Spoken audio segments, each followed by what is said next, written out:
Welcome. Today we'll learn how to use EXE notation to determine molecular geometry from Lewis structures.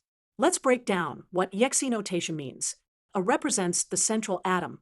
X represents the number of atoms bonded to the central atom, and E represents the number of lone pairs on the central atom. Let's look at a simple example: water, or H2O. First, we draw the Lewis structure. Oxygen is our central atom, with 2 hydrogen atoms bonded to it, and 2 lone pairs on the oxygen. Now, let's apply EXE notation. We have 2 bonded atoms, so X equals 2. We have 2 lone pairs, so E equals 2. This gives us an EXE formula of AX2E2. Looking at our VSEPR chart, EX2E2 corresponds to a bent molecular geometry, while the electron geometry is tetrahedral.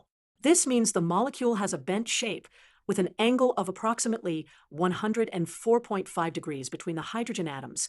To summarize, EXE notation helps us predict molecular geometry by counting bonded atoms and lone pairs on the central atom. This information, combined with VSEPR theory, tells us the three-dimensional shape of molecules.